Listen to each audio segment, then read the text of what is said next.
Master Omniviewer, there is something that requires your immediate attention. Seems like there are a lot of things that require my immediate attention, but I'll bite. What's up, Lex? As part of my quest to keep myself preoccupied during those long, tedious flights aboard my airship, I have come across a piece of independent cinema that I believe is right up your alley. While I am personally loath to make use of digital media, as you know, I will make exceptions, and this is one of them. I believe it is worth your immediate attention, and so I impart it to you. Use it wisely. Alright, let's see what this thing is about.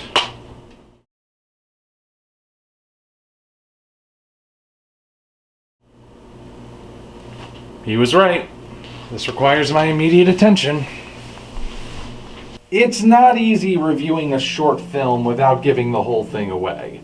But I'm going to do my level best to not spoil anything about The Wars of Other Men. An indie film that floats somewhere between the realms of steampunk and dieselpunk that deserves your attention as much as it did mine. It's sometime in the 1920s, but not the one we know. This world is ravaged by war, and a devastating new weapon has just been introduced. Known as the fog, it renders most gas masks useless, causes near-instant death, and can be deployed strategically on any battlefield. Only one side has access to the fog, so the side that doesn't devises a special plan. A small squadron of soldiers, led by this lieutenant, will go on foot to where the fog is manufactured and find its inventor. They are not to kill him, but rather to abduct him so he can make the fog for their side. That's just the first of many questionable orders the lieutenant finds himself struggling with as he leads his men into the lion's den, and he will be faced with a difficult choice by mission's end. The Wars of Other Men is a prime example of what you might call a tempest in a teacup. It's got less than half an hour to tell its story, and as such that time is very densely packed, and moves at a very brisk pace as well.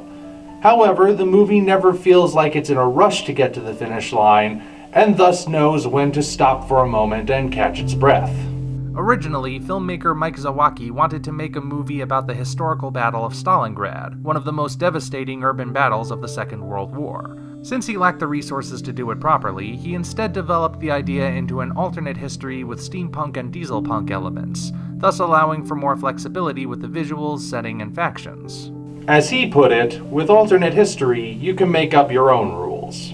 That being said, the film still uses actual history as its foundation, so it never becomes so fantastical that it feels unrealistic, even when the airships pop up.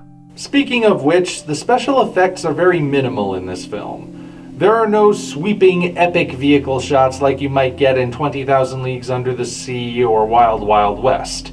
The steam and diesel vehicles come and go fairly quickly, so don't blink. But that being said, when they do show up, they look really good.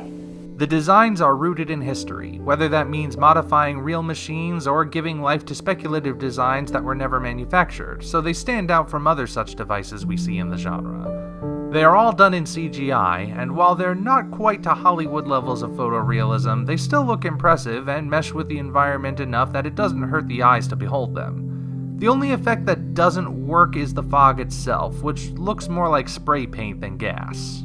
That only lasts for a couple of seconds though, so it's not that big of a deal.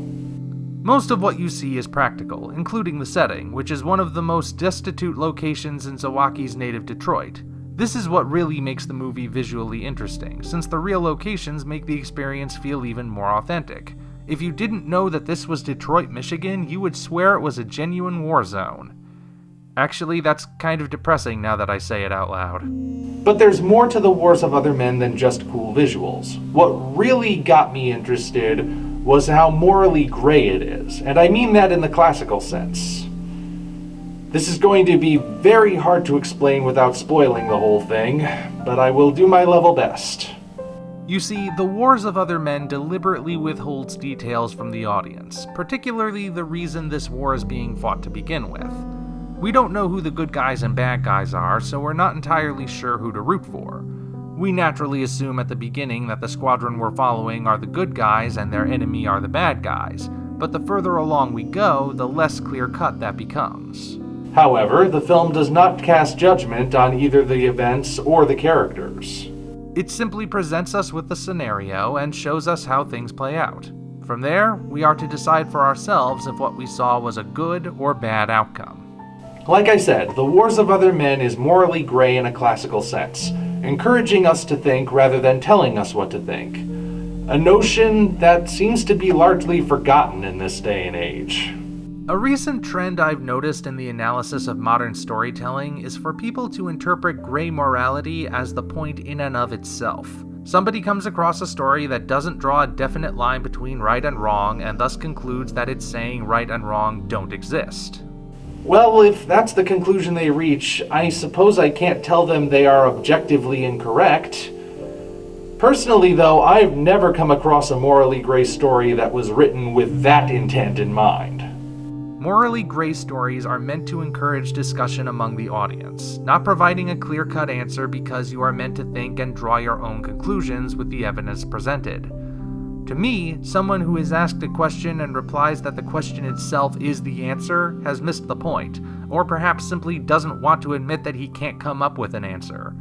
Of course, that's just on the analytical side. It's not even getting into the actual works that seem to have reached the same morally relativistic conclusion. That's what really won me over to The Wars of Other Men. And even though Sawaki does use phrases like good guys and bad guys in behind-the-scenes material, I think those are more meant as shorthand than any true indicator of meaning. Sawaki probably does have his own idea about who is right and wrong in this scenario, but he wisely doesn't let that seep into the final product. The film instead encourages you to decide for yourself. Although I must confess that the movie does have its flaws. Most notable of which is that the acting is variable. I don't want to say that the cast is bad, but it is uneven, which leads to some occasionally poor line deliveries. For example, the killing of a civilian in a war zone requires a complicated cocktail of powerful emotions. This is how the lieutenant responds to it. What in the hell is he doing on a battlefield? It's like they want to die. Yeah, that sounds more like a teenager complaining that his parents barge into his room without knocking, rather than a soldier trying to suppress the guilt of having ordered the murder of an innocent civilian. With that said, everyone is at least trying to perform, and nobody in the cast is outright terrible. If you've seen a no-budget indie film before, you know what kind of acting to expect, and The Wars of Other Men is on that level. What more can I say without giving away all the details? Perhaps a more in-depth analysis will be warranted one day, but for now, all I can say is that I think you should give The Wars of Other Men a shot. Sir Adam Lexington certainly thought it was worth my attention, and I think it's worth yours as well. Until such time as we meet again, this is the Omni Viewer signing off.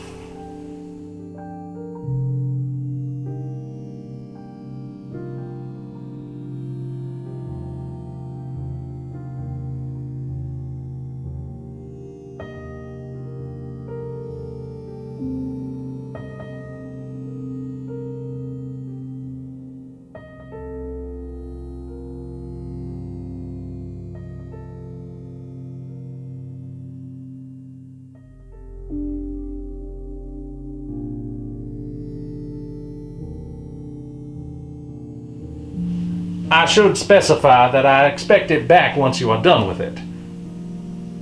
He's off filming, isn't he? Very well. I shall wait. If you enjoyed this video, be sure to like it, as well as subscribe to the channel for more content of a similar nature. Also, check the description for links to our Twitter, DeviantArt, and Patreon pages, as well as the Amazon link for the novel Operation Red Dragon: The Daikaiju Wars Part 1, penned by yours truly. Thank you all, and we appreciate your support.